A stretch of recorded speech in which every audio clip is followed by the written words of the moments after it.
Hey everybody, this is Bob. Welcome to the Modeler's Workbench. In this episode, I'm going to be building a kit I've had for quite a long time. This from Foscale Models. It's Pressman radio repair. A neat little kit. It's got a pretty well-detailed storefront, and so that should be a lot of fun to do. I got to clear off the workbench, make some room, and we will go ahead with the build video of this. All right, let's open the box and see what is inside. So, yeah, as usual, got some nice instructions here. And this will be basically how the storefront goes together right there. All of our walls and parts. You can see where this is marked here on what the numbers are for these pieces here, and some acetate and cardboard for roof and whatnot. Our signs. This here is you use for roofing. I don't know what I'll do for a roof on this. I might do a combination roof of some tar paper and shingles or something. I'm not sure. How you use this stuff here, if nobody's done one of these kits before, is on this side you would spray it your rolled roofing color, maybe a combination of some blacks and speckle some gray on top of it. And then on the other side, you've got your guidelines for cutting the strips out, which is definitely helpful. Foscale kits kind of run, their instructions run in this way, where you'll see the picture of the walls, and then it will show you where your bracing goes here. It says here the blue represents roof trim, and then you've got green, which represent where corner posts go. I have said this in previous builds that number one, I like to extra brace, and number two, I don't like to put on the corner trim until after the walls are put together. Then I'll put the corner trim in and cut them on the top and the bottom to fit.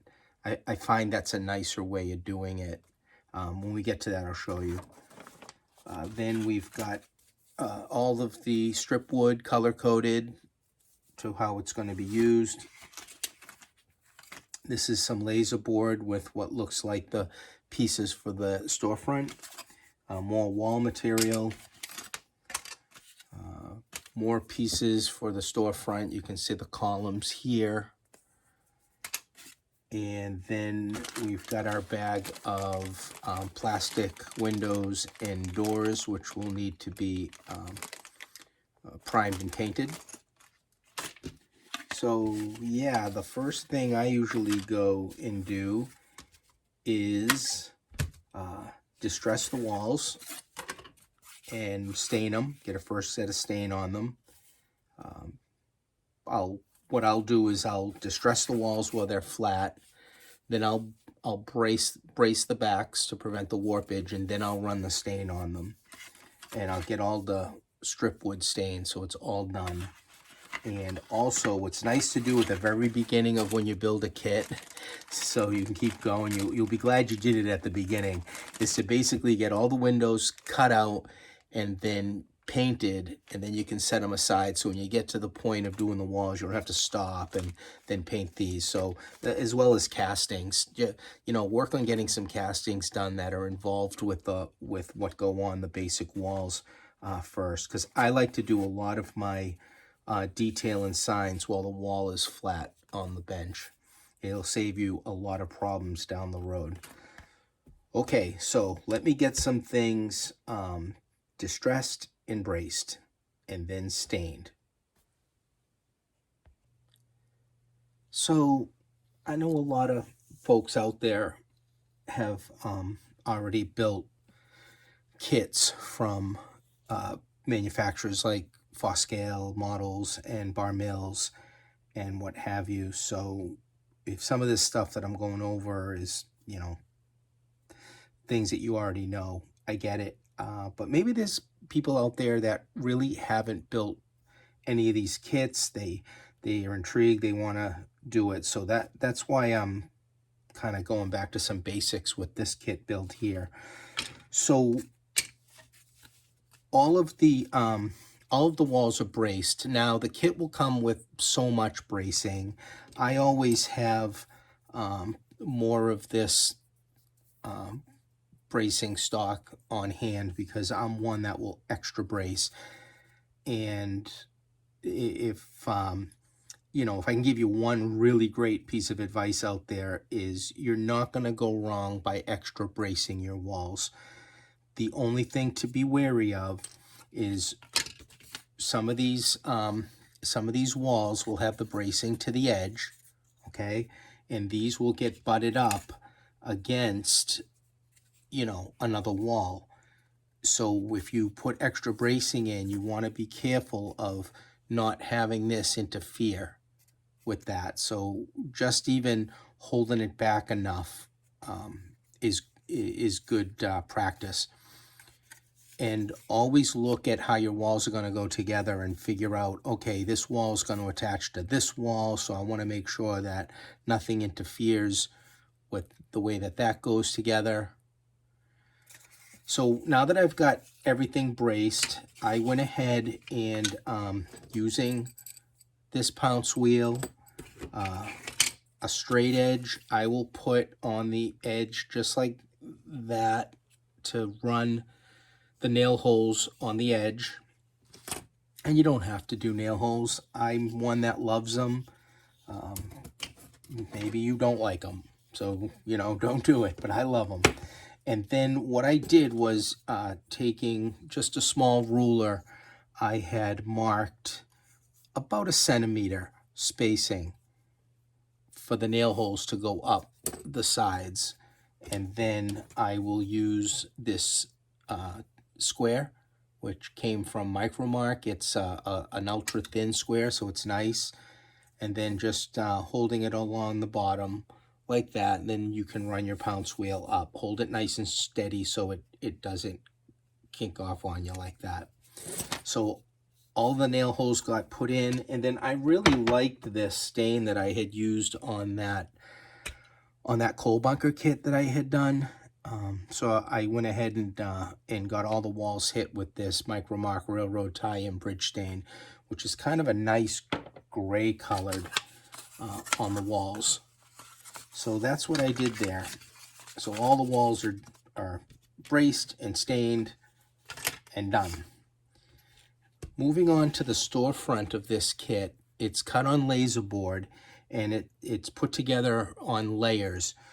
So you've got your front layer of the storefront here, and then behind that will sit this window layer, and it's got to be centered on the window opening.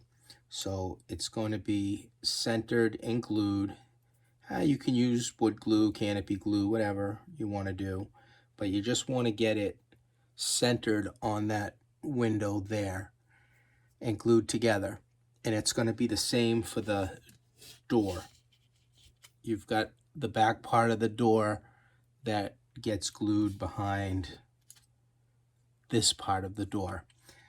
So here's a little tip that you can do.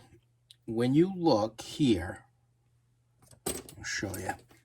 When you look here, you'll see where you've got this blank space here, which is you know, trimmed out, and it's pretty smooth. So what I like to do is I like to take an X-Acto knife, and if I can show you right here, I like to take an X-Acto knife and then put some wood grain on this smooth piece. So yeah, just drag your knife across like that, do some kind of squiggle marks throughout.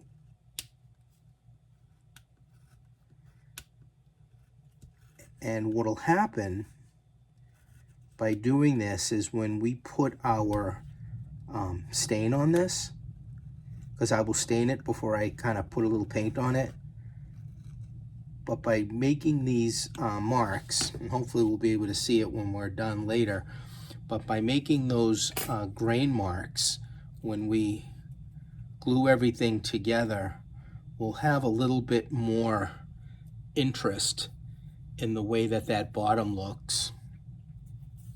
So I'm going to go ahead and do that, and the same thing with the bottom of this door. I'll put in some kind of wood grain with the knife into this bottom part here, and then I'll get these all glued together, and then go from there. I've painted walls a number of ways. I've done the sponge technique, and I've also done kind of like semi-dry brush technique.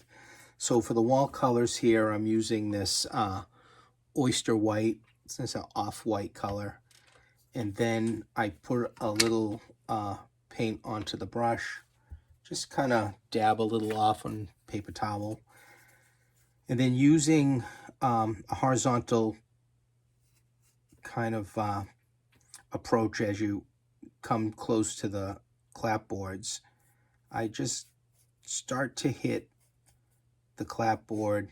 You can go a little heavy in one spot and then drag it out.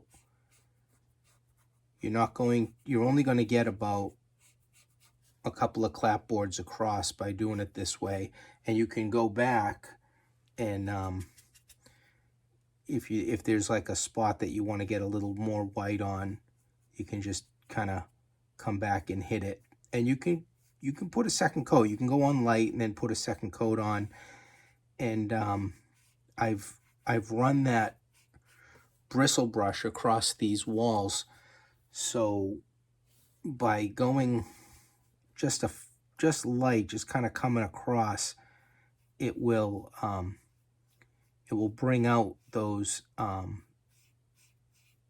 marks in the clapboard, where you'll actually see the wood grain when you look up close.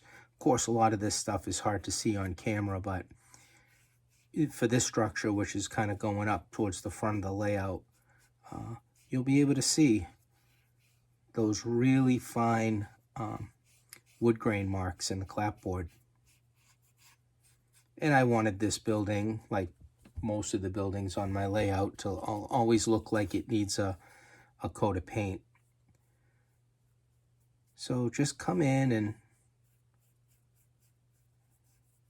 just hit those clapboards like this. Step back and look at it. If there's an area that you want a little more white on it, you can come up and get it on there. I'm doing this before we put the signs on, and I'm doing this before I start to lift any clapboards up. When I lift some clapboards up, I'll go up under with a little bit of stain or maybe some powder and discolor underneath the clapboard after it's lifted. So I haven't really done anything on these walls other than the stain, the nail holes, and now we're hitting it with this white paint. So we've got to do them to all the walls. And then that storefront that I had been working on, I've got the layers glued together. There's a little transom window that goes here that'll hold off to the end because it will just get knocked off.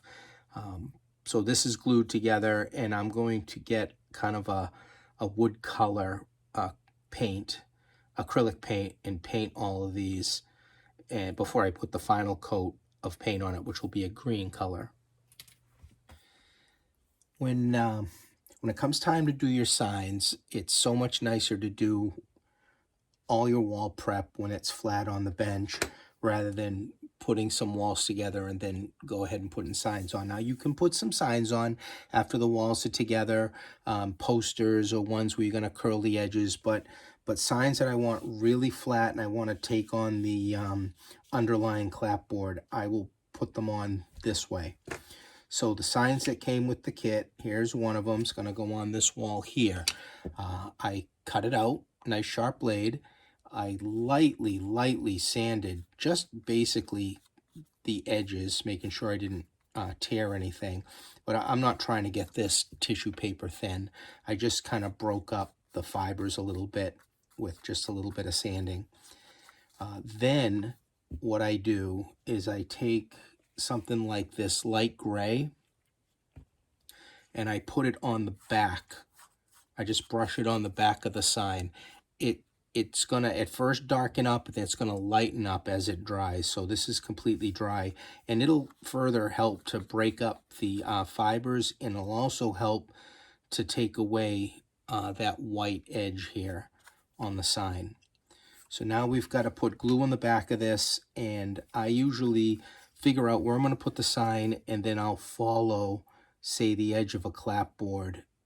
I'll probably go with that one when I press this down. So how I'll glue this sign down is I'm going to use the school glue. I've mentioned this in previous videos. It's kind of like a watered down white glue, but it's not clumpy. It's very smooth, which is why I like it. It's not really going to dry super fast and get sticky on me while I brush the back of the sign with the glue. And then when you do glue the back of the sign, make sure you're not moving it around into the glue. So I'll just probably just dab a little bit going on the edges. I'm holding the sign down with my fingers. Just getting those edges. If you're going to move your fingers and you want to move the sign, actually take it and move it away from where you've dabbed on so you don't hit any more glue. And then I'm just going to further put this school glue down. I really like this stuff for signs. Like I said, it's super thin. It's kind of velvety rather than just thinning out my own glue. So I've got the sign with glue on it, and I got my wall. I'm going to use a pair of tweezers.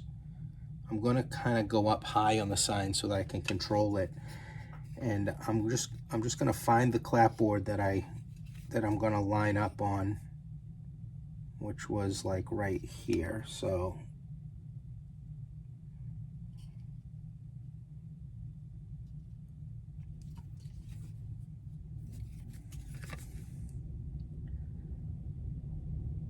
I'll just line that edge right on that bottom edge of that clapboard and then just push it in. Now here's a little trick that you can do, is if you have get a piece of plastic or like this kind of thing, and put it over the sign, and this will keep your finger from dragging onto the paper. And you can then, with this, really push your fingers down into that clapboard. Just push. You're gonna see it. You're gonna kind of get into that clapboard. It's when you do this with the plastic, and like I said, I find the plastic helps a lot because I'm not getting the friction of my finger or anything like that. But I will really push down into that.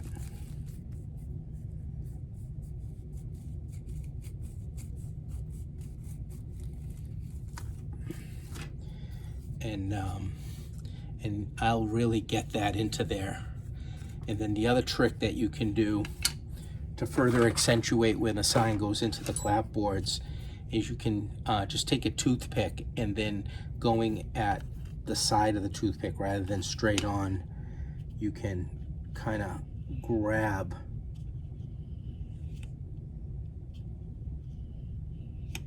that clapboard edge, really push it in. And like I said, you can keep pushing this in and with your fingers.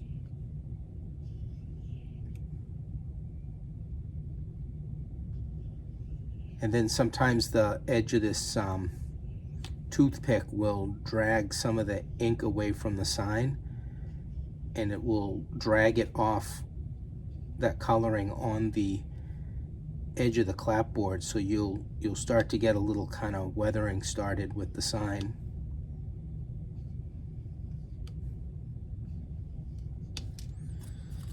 So again, I just kind of followed into those clapboards, and I don't know if you can see it on the camera, but boy, you can really see the clapboards through the sign, and kind of pulled up a little bit of the ink here on the sign where the clapboard is.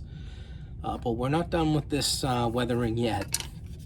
What I want to do now is to grab the same color paint of the wall, which was the oyster white, and I'm going to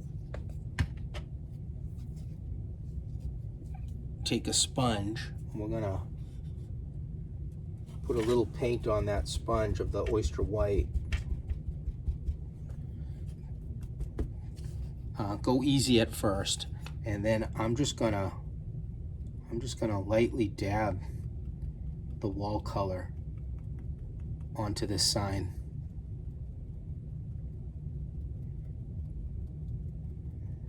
And that's going to further weather the sign and to the wall.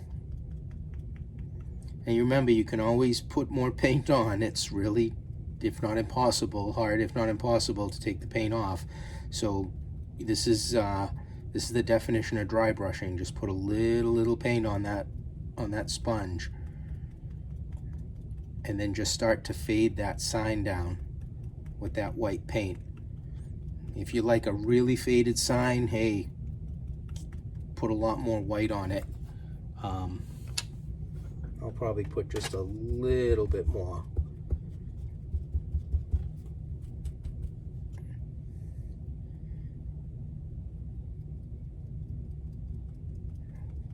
Gonna come right on to those black letters on this sign, that black framing part of the sign that goes across. Get some of that dark black out of there with the white.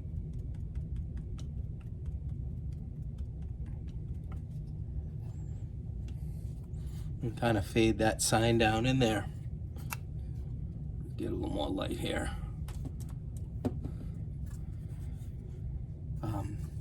Now, there's another thing we're going to do here, and that is we're going to take the straight edge and go back to where I had the nail holes, line that straight edge up where those nail holes were, and then lightly take the pounce wheel, and you can go right up across, and you'll just faintly put the nail holes into the sign, and that's a great look also. So I'm going to go ahead and start just putting some of the signs that I need to put down on these walls, and then I've already got my windows painted green and they're drying, but then the next thing is going to be all the windows. Again, I like to do all my wall prep before I start gluing things together. Okay, so the windows were sprayed with Krylon camouflage paint. It was an army green. After that, I just dabbed a little earth colored paint on the windows. I had them taped on a piece of cardboard, and then I went ahead and just put a little light wash of this Tamiya brown, just to kind of dirty up the green a little bit. And then the windows were then put into the walls. Now, for plastic into the wood, I find CA glue to be a bit messy. So what I use is canopy glue for that. Little canopy glue with a toothpick around the inside of the window, press it into the opening, and then just with a clean toothpick, clean up any squeeze out that you might have around it. It dries pretty quick, and let that dry. Now for the glazing on the windows, unless it, like the Tichy windows that come with the laser cut glazing, that's great. It just makes it so much quicker. But I just don't like having to cut my own glazing material to fit in the windows. So if I don't have that option, then my go-to is gallery glass. I will tell you, I've used every way, like canopy glue and different ways of making glazing, and I found the gallery glass to be absolutely the best. I think the viscosity is nice, it dries nice, and I have done this in models that are like 10 years old, and it has not shrunk or cracked or anything. So this is the go-to. You can get this in crystal clear. I have crystal clear. This one is it's called Clear Frost, and not that it dries super frosty. It just is just that little bit of offness of rather than being clear, that almost make it look like it's just slightly hazy. So I do this after the windows are put into the walls. I will hold up the walls off of the surface with a couple of toothpicks. And the method of doing this is you squeeze it out and use one of these micro brushes rather than just trying to squeeze or fill the whole opening up.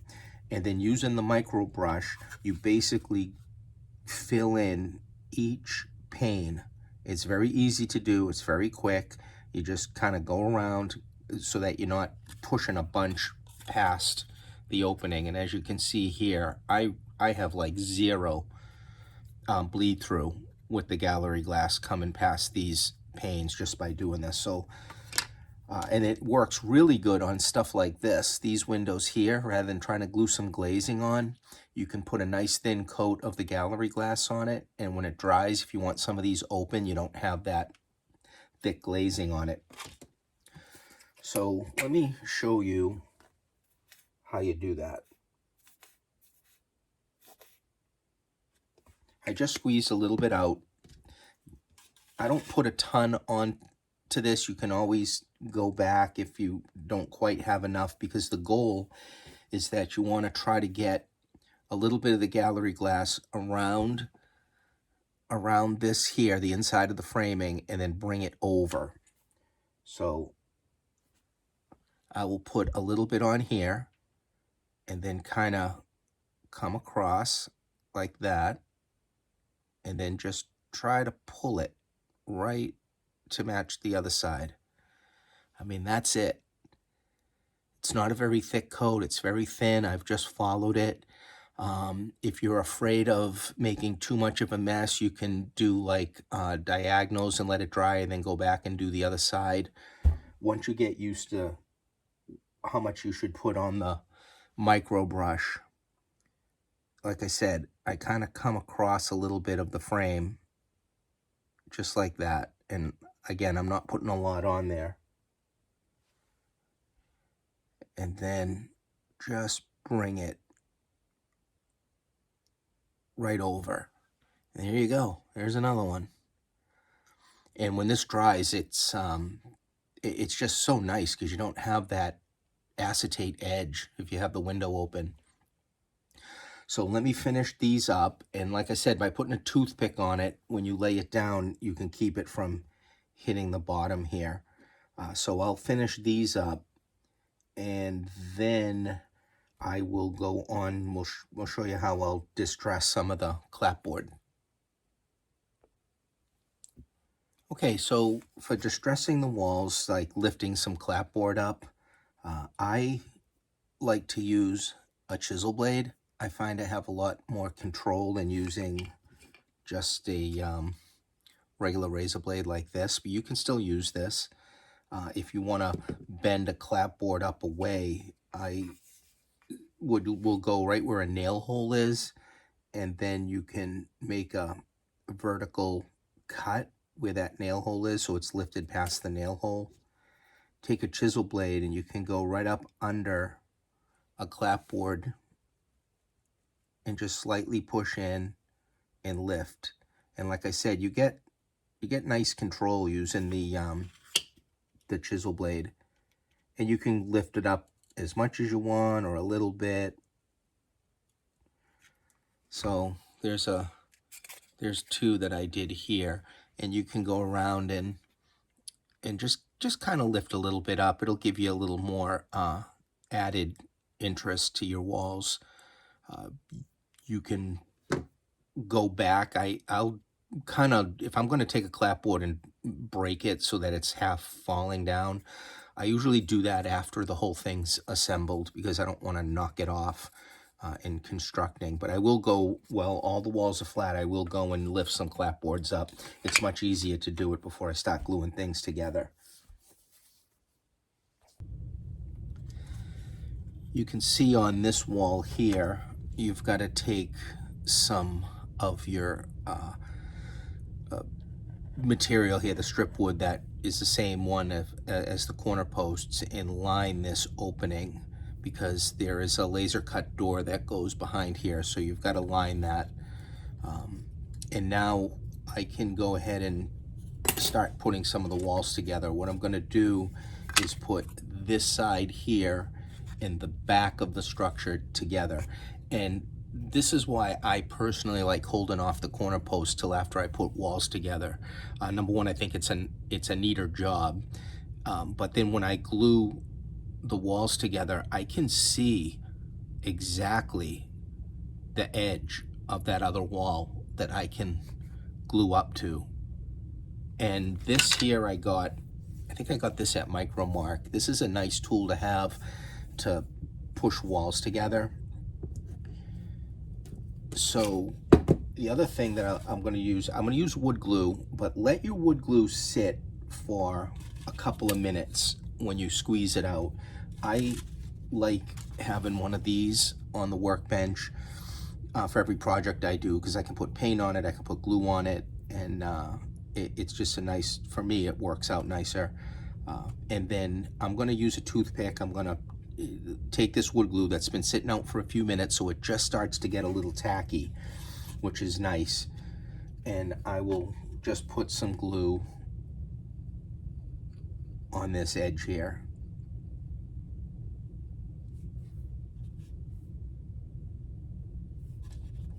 Try not to get it on the edge of the wall itself, just on that bracing.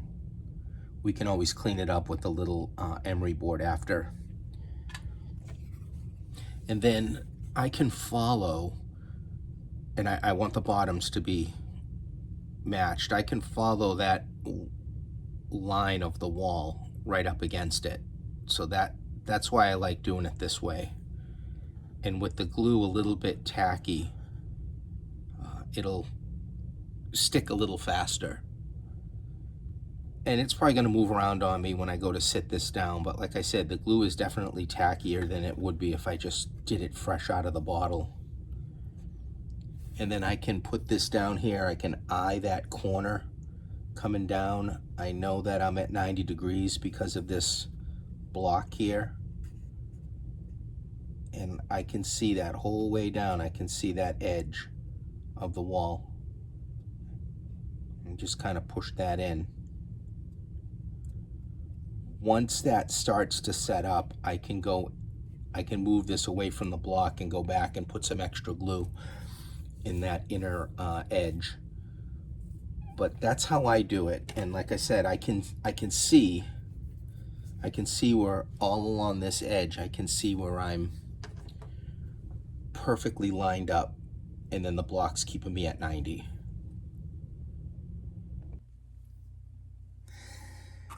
Okay, so when you glue some walls together and saving the corner trim till after that, which I like doing, just take a little board, emery board, clean up that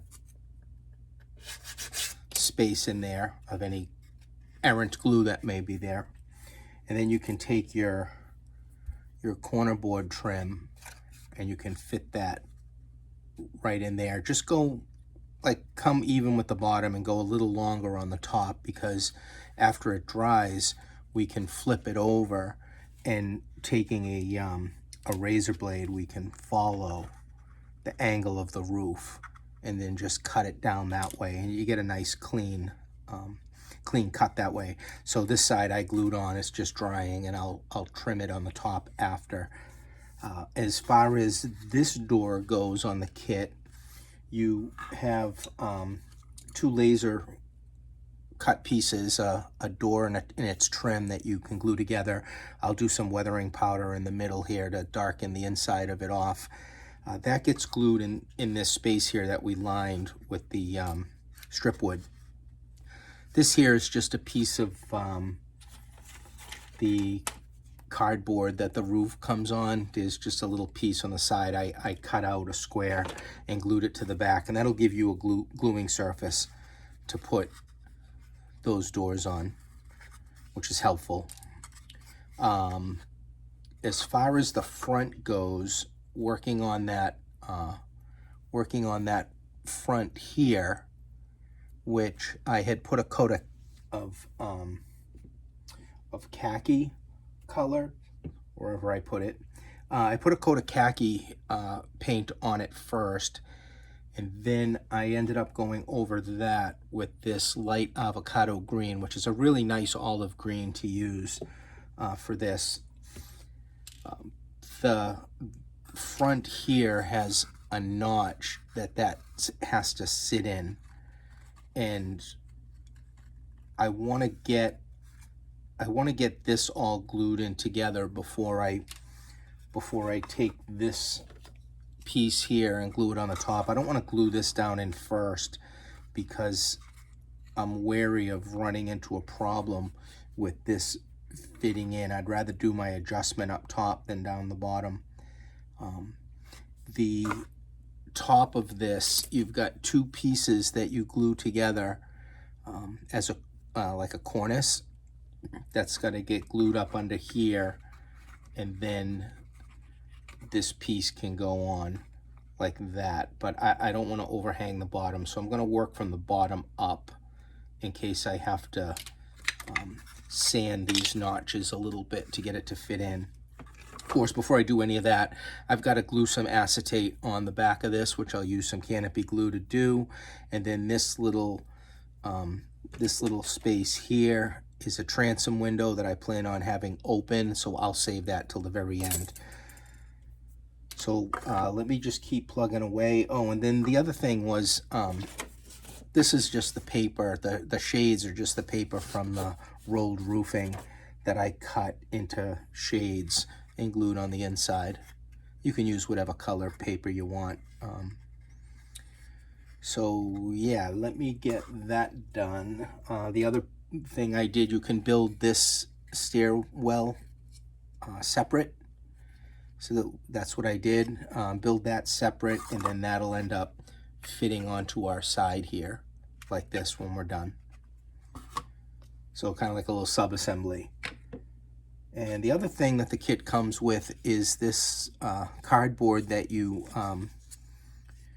fold over, you bend over. It's got score marks in it. You bend over and you glue together. This is going to sit inside, make a little interior, and that's going to sit inside the storefront window where we'll put a display on, and I'll have to put like a back wall here for that. So there'll be a little work to do with that also. Okay, so the kit comes with material to make a storefront interior. There are laser cut radios and little TVs that you can paint up and glue onto this little table made of that cardstock that I folded in and then glued it inside, and then you can kind of see what you get for the window display. So all of that's put in, glued in. I've got that, I have that interior wall of black to light block that. The storefront is glued in place. It's even on both sides here. And then this stairwell, I was looking at it, you could actually position it any way you want on the kit. If you wanted to hold it back a little bit, you can do that. You can bring it up front just to the edge of the of one of the front columns to do it like that, or in the middle if you want a little depth on that. I'm not sure. I kind of think holding it in a little bit looks a little more interesting than right out on the edge. So I think I might do that. I think I might just step it in just a little bit, kind of like that or so. So that'll have to get glued on. And then the next step's going to be to take this front piece here, and then we just glue it onto the top so that the full storefront will be like that. So that's what I'm going to work on next. The green inside here, I use this Hauser light green for a green contrast to the outside olive colored green. So yeah, just continuing to plug away at this kit. Okay, so here's the main part of the kit. The kit comes with this rectangular base, which serves as a foundation that you paint a concrete color and glue on to the bottom. Then, because I had done that interior, the more I looked at it, the more I said, well, it's a shame I'm not lighting it, and I don't want to put the kit together and not light it and then regret not lighting it. So what I did, and I talked about these LEDs in previous videos. These are 12 volt LEDs that I got on Amazon, very inexpensive. You can run less than 12 volts. So 12 volts, they're pretty bright. You can run 9 volts, you can run 6 volts through it, just to kind of dim it down a little bit. So I glued with some CA glue, made like a little ceiling out of cardboard and glued that in there to light that up after. The other thing that you do with the kit is it has this this front sign here that is glued onto some of that cardboard that comes in the kit where the roof cards are cut out, and that'll just get glued to the top there. Okay. As far as the roof goes, I didn't want to just do the rolled roofing on it. I wanted to do something different. I went to my my stash of roofing supplies, and I found that I had this package from Best Trains. This is staggered core shake, sand colored, which I can weather after. They have their own stickiness to the back. You just peel off the backing paper and stick them down. I put a 1/16 inch starter course, or starter strip I should say, along the bottom, which that kit of the shingles comes with this here to use to make like capping and starter strip out of. And then the kit also has some templates that you can cut out and then lay on the roof card, and then draw some lines to follow when you put the shingles on. The bottom of all the roof cards are painted this white color underneath. So I am going to put the shingles on while this is flat on the bench. Then I can trim them up nicely, and then I'll put this on and then put the ridge cap on when I'm done.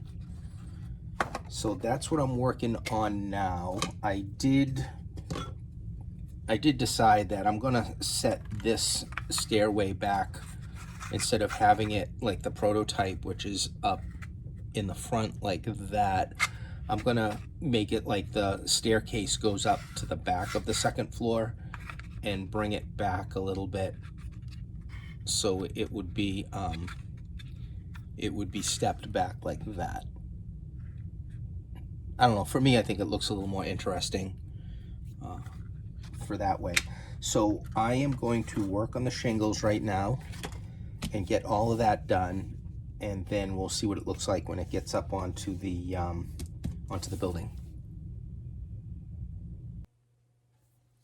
All right, to wrap up the build, kind of go over some things that I did.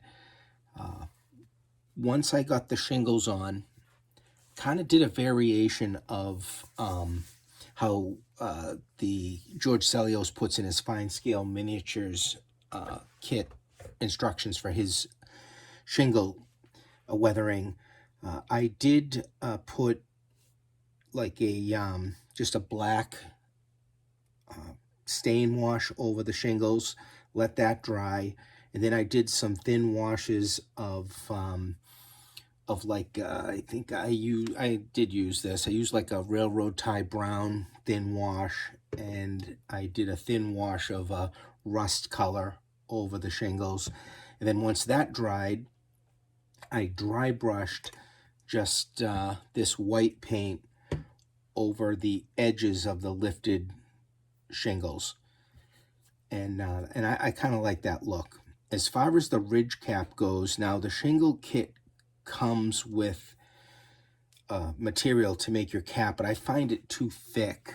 So what I do, and it's kind of a nice way of doing all kinds of shingles for the cap, is just, you know, when you get these thin paper bags sometimes when you're out shopping, so they've got a nice edge on it, and I will cut maybe 1 millimeter or 2 millimeter wide and cut that edge, and you'll already have a nice sharp bend in it. It'll kind of look, you know, like this, and it seems to stain nicely with weathering for shingle. Kind of matches the same colors, and I'll just lay it on the top like that. So that's my go-to for ridge caps. The roofing, so doing different types of roof, just your basic black rolled roofing on the side here. You can throw like a little patch on it to throw some extra interest. As far as the there's a little side roof here. I ended up doing corrugated roofing for that, and I did the same thing on the back, just a little corrugated roofing on that back bump out here. The light works. I did use that 12-volt LED, but it's actually running off a 9-volt battery right now. These will run. I mean, I had like a 6-volt running through the lights, and they'll light up too. So the less voltage, it won't be as bright, which is kind of nice. So I've got the interior lit up on that storefront. What else did the kit come with? Oh, the kit came with the little lamp that I put on the front. To make a bulb, I think I talked about this in other videos I've done, but to make like a fake bulb on this, go to like your craft store and go to the bead section and look for like either a white bead. This happens to be, I think they like, it was like called like a pearl or mother of pearl color bead. For like $1 or so, you're going to get a lifetime supply of these beads. And then they look like bulbs in these lamps, like these Tichy style lamps, and just super glue it up into that, underneath that hood, and they look great. The little window here that I had open, this transom window, cutting some acetate on that, number one, it would make it really thick, and I think it would be messy to glue it on. So I just did that gallery glass method that I discussed earlier with the other windows on that little piece, and then just glued that in an open position. And that, I think that looks good too. And then final weathering, just some powders along the bottom, drop them down around where the nails are. So, I mean, I didn't really spend too much time on this. The kit does have you do this kind of roof treatment where you take this trim and run it all along the sides, give you that thick like fascia board. So I did that. And I just had an extra little pipe casting that I put on the roof. So yeah, that's the kit build. It's not a very big kit, but there's a lot of detail in it, and I really liked it. I really enjoyed putting this one together. It's kind of neat.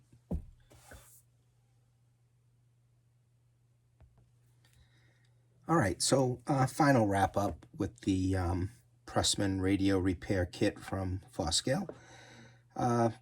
Now, the sidewalks that come with the kit are twice as wide.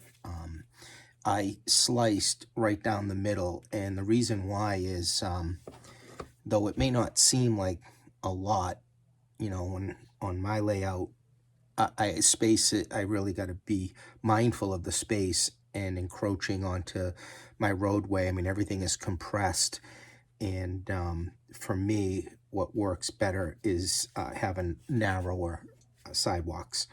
So it was very easy. I just went right down the middle. You know, I just sliced it in half, and then glued them straight on to the base. So the color of the concrete, I did use this old bottle of chalk paint Cocoon that I've had for a long time, and then it is kind of semi-drying up, but I put a little water in it every once in a while and stir it up, and it seems to keep it alive. So it's like I think if you do that before it's 100% dried out, you can still extend the life of that. Then for the curbstones here, get a little more light. So for the color of the curbstone, this is kind of a nice paint here I got at Michael's. This is terracotta. It's made by Folk Art, and it's lightly textured acrylic paint. It comes in like granite and concrete color, and it's super, super fine texture on it. And I just painted the curbs that color. I did put some weathering chalks on the sidewalks just to weather it out. The kit comes with you know, a barrel, trash barrel, lamp post. I put one. It comes with two of them. I put one of the lamp posts together. So yeah, I mean, kind of just finish up the kit here. It is obviously lighted as we talked before. My wires will come out and get hooked up to once I get it where I want it to go. I haven't looked at what Foscale's got on the website as far as models. I'm not sure if this is still available. It may be. If it is, it's a fantastic little kit. It goes together relatively quickly. It's well detailed, and yeah, I mean, this is a highly recommended kit. I had a lot of fun building it. So yeah, there you go. Thank you for watching.